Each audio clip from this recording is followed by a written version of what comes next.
Well, good evening. Today we're going to talk about the United States of America. Obviously, the name of the country is America.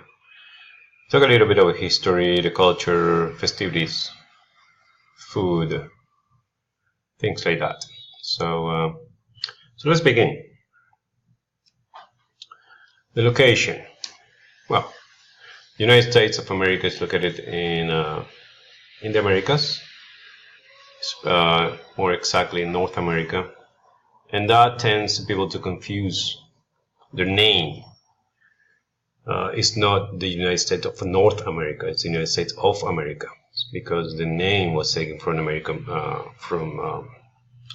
Amerigo Vespucci, an Italian sailor that sailed around the world. So that's where the name comes from. It doesn't have to do anything with that they are the owners of America. Most third world countries think that they claim the name of America just because they own the whole Americas, and it's not like that.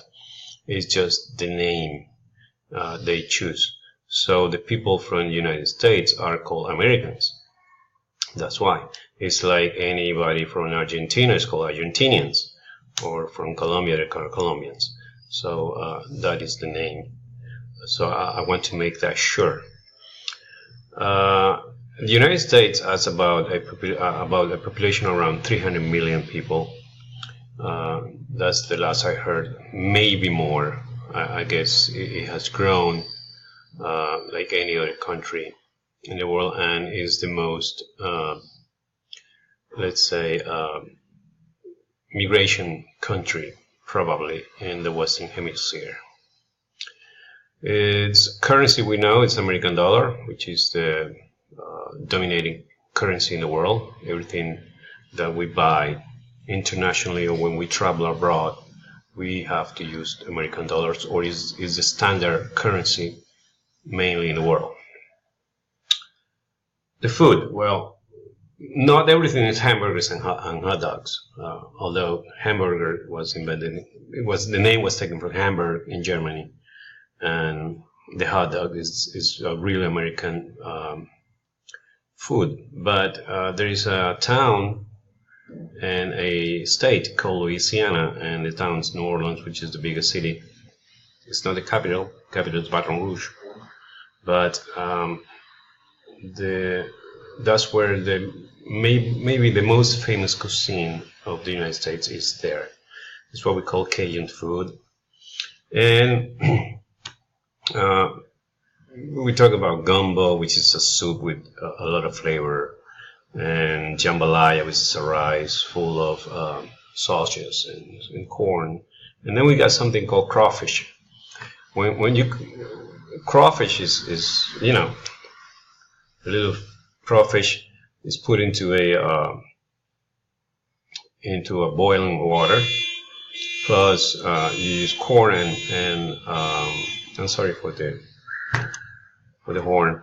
You use corn and potatoes, and it's really hot. It's really spicy, but it's really good. Really, really good. And the festivities. Well, the most important holidays in the United States is Thanksgiving, which is coming up right now on this last Thursday of November. It's celebrated every last Thursday of November, and is marked by Friday, which is Black Friday, which most people know already. Is when the shopping goes around, and most the sales and deals are good. So 4th of July is Independence Day, is well celebrated. A lot of fireworks, a lot of family. And Veterans Day is another holiday which they celebrate. The United States doesn't have that many holidays like we do in Colombia. And one of the most important festivities they have is Mardi Gras. Mardi Gras is a carnival celebrated in New Orleans. Same date where they celebrate Venice Carnival, when they celebrate Rio de Janeiro Carnival, as well the Barranquilla Carnival. So this is a little bit of history of the United States. I hope you enjoyed, and thank you very much.